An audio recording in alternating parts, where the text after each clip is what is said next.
Welcome to the Library Love Fest podcast. I'm Virginia Stanley. I'm Lainey Mays. And I'm Grace Carinolo. We are the library marketing team at HarperCollins Publishers. We bring librarians and great books together. The new year brings new offerings from our podcast. The first episode of the month will have book presentations, author interviews, voicemails from librarians like you, and more. And our mini episode halfway through the month features our Library Reads winners. Don't miss our winning authors' acceptance speeches. Welcome and enjoy the show. Book Buzz, HarperCollins Book Buzz. Check it out.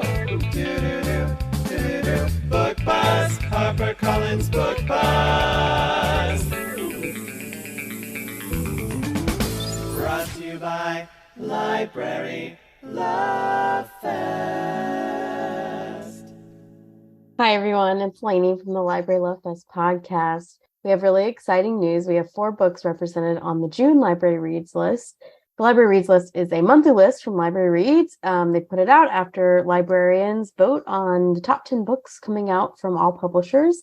So this is voted upon, and the winners are told and announced to us every month. And we ask our authors to submit audios if they want to say a direct hello. So this is what this podcast episode is. It's very fun. I really enjoy it. And we do have a couple of audios for you. But before we get into that, I'm going to tell you who made the list. So very exciting. We have Gail Tsukiyama's The Brightest Star. Yay! Congratulations, Gail. It made the June Library Reads list, that top 10 list. And then we have a few books that made the Hall of Fame. So Hall of Fame is in addition to the top 10 books. It is eligible if you've made it twice before, and the third book that you have that makes the list and beyond, you go into the Hall of Fame. That keeps that top 10 list really refreshed, really new. And, you know, it's always nice because you get the same representation, but also you get 10 more titles that are new or have only made it once before. So we have 3 authors who made the Hall of Fame. We have Tessa Bailey for Unfortunately Yours. She has 6 previous books that made the list. So she's a multiple Hall of Famer. Big congratulations. And then we have Sebastian. This is her first time in the Hall of Fame. She's had 2 books before that made the list. She had the Queer Principles of Kit Webb and then The Perfect Crimes of Marianne Hayes. So now it's eligible for the Hall of Fame. And then the same situation for our next book. We have Beatriz Williams, eligible for the Hall of Fame for this book, The Beach at Summerlee. She's now a Hall of Famer. Before that, she had Along the Infinite Sea and Our Woman in Moscow. And so now those are our 3 authors in the Hall of Fame. Congratulations, all. We're very excited. All right. So now we're back to the audios. This is where our authors can record something for you to say a little thank you directly to librarians who voted. Hear from Gail. Hi, my name is Gail Tsukiyama, and I'm the author of The Brightest Star. Thank you to all the lovely librarians and staff out there who put The Brightest Star on the Library Reads top 10 lists for June 2023. I can't tell you how happy this makes me. I don't remember a time when there wasn't a library in my life. As a child and all through school, from elementary through university, libraries were a mainstay for me, a safe haven where I could ask questions and find answers. But my most life-changing library story was that I might not have had a writing career or written my first book, Women of the Silk, if I hadn't found an out-of-print book of essays written by a group of women anthropologists in the 1930s and 40s at the Berkeley, Maine Public Library. There was very little written about the silk-working women back then, and I spent months researching to no avail. I was about to give up until I was told there was an essay in a book that would provide me with all the background information I needed. Fate was on my side when the book wasn't found on the shelf, but downstairs with the books that were going to be put up for sale. It was a bit of kismet, and I'm forever thankful to that wonderful library. Libraries have remained a big part of my writing life, no less than in writing The Brightest Star, which was inspired by Anna May Wong, the first Asian American movie actress during the early days of Hollywood, who knew she wanted to be an actress before the age of 9. She forged a career in Hollywood from early 1920s silent movies and successfully made a transition to the talkies during the time when the anti-miscegenation laws and racism were part of her everyday life. She learned she could never be a leading lady because she could never kiss the leading man. She watched lesser white actresses in yellowface play the roles of Asian characters, while she was giving supporting roles as a servant or an evil villainess who had to die at the end of the movie. Still, she persisted within the Hollywood studio system, which dictated the lives of actors and actresses, and finally had to go to Europe to kickstart her career. At the same time, the discrimination didn't just come from Hollywood. Her own Chinese father had equated being an actress to being a prostitute and hoped a good marriage would save his daughter. She was relentlessly hounded by him to get married.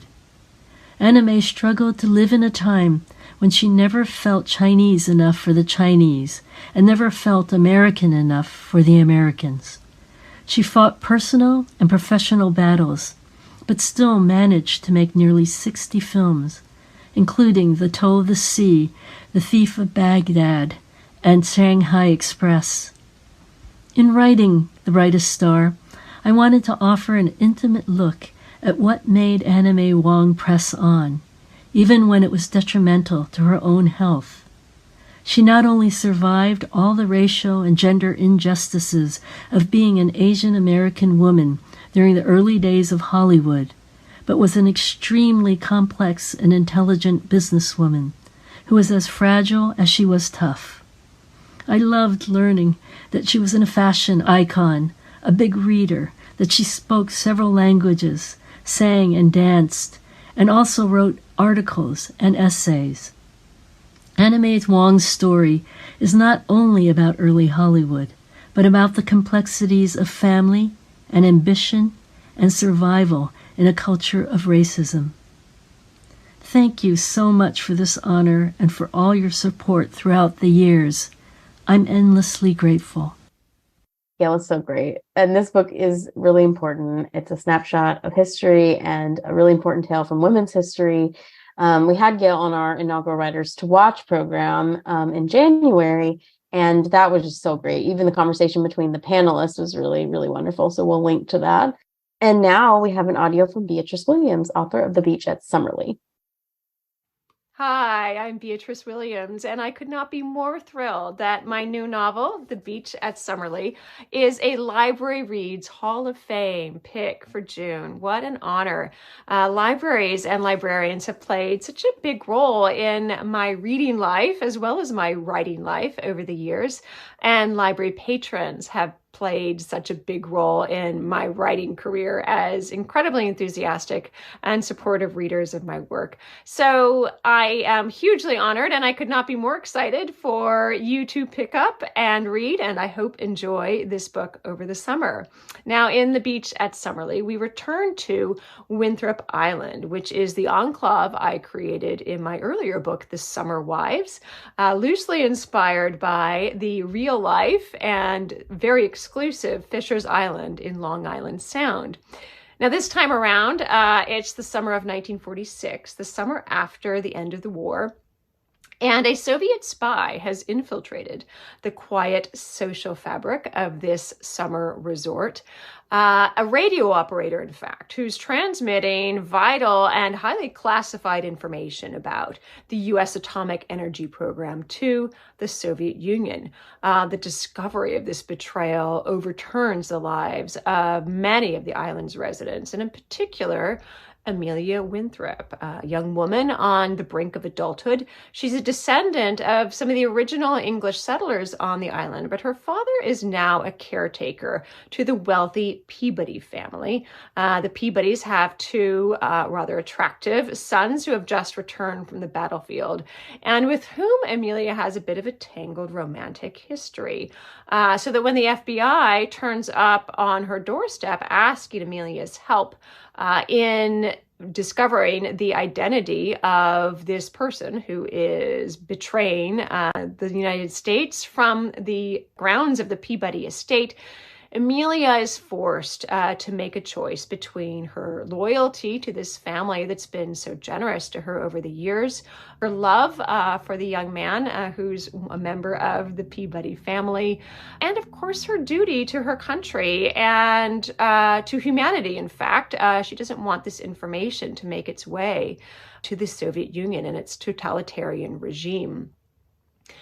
So the action goes back and forth between this summer of 1946, this momentous summer for Amelia, where she's forced into these difficult decisions, and several years later, when she's an adult. And she's called back by the CIA this time. This Soviet spy that she put in prison is going to be exchanged for a U.S. spy who's still imprisoned in the Soviet Union. And so she has to come to Washington for one last meeting with this person she put in prison and confront the consequences of everything that happened that summer and the betrayal that really changed her life and the lives of the people in the Peabody family. So that's The Beach at Summerlee in a nutshell. It's part of my whole Cold War obsession. Such a fascinating time in the history of the world. So many layers, so many complex choices and political layers and all those things that make a story so rich and fascinating, certainly to me. So you have this Cold War thriller all wrapped up in a family drama. I hope that you will love and enjoy these characters as much as I do, and that your summer is full of terrific reads and, of course, many visits to your wonderful local library. Beatriz has been a huge supporter of libraries, and she's come to several of our shows through the years, and we are very excited that we heard this news and that she made the Hall of Fame. Really, thank you, Beatriz. That was really wonderful. And our two other authors, I don't have audios from them, but they've been featured on the podcasts in the past. I will link to that. But everyone on this list that we have, all four of these authors, are just such big supporters of libraries, and they have made that known. They have made it known to us and on the podcast in the past. So we were over the moon to hear about all of these authors making the June Library Reads list in some form or fashion. So now it's time to get started voting on the July Library Reads list. If you need some recommendations, we always have something fun going on our socials or our website, librarylovefest.com. But we have July eligible titles up on our social, and we would love for you to go take a look. And, you know, before we go, we do have one voicemail that I want to play. We asked a question, what's your favorite banned book? Hi, I'm answering the monthly question of what is my favorite banned book. My name is Rosa Roberts, and the library I'm at is Peggy Carnahan Elementary School Library. My favorite banned book is The Catcher in the Rye. Thank you. Well, it's been a great time with you, telling you all of our great news. We're so excited. Congratulations to our authors. And now it's time to get going on the next one. I really hope we can see you again next month. If you have any questions or you want to see the full list of Library Reads winners, head over to libraryreads.org. See you next time. Thank you for listening to the Library Love Fest podcast. For more information, go to librarylovefest.com. Enjoying the show? We would love to hear what you think. Find us on Facebook and Twitter at Library Love Fest, on Instagram and TikTok at Harper Library. And you can always give us a call and leave us a message. You might end up on the show. That number is 212-207-7773. Be sure to rate and review us and share the show with a friend. Until next time.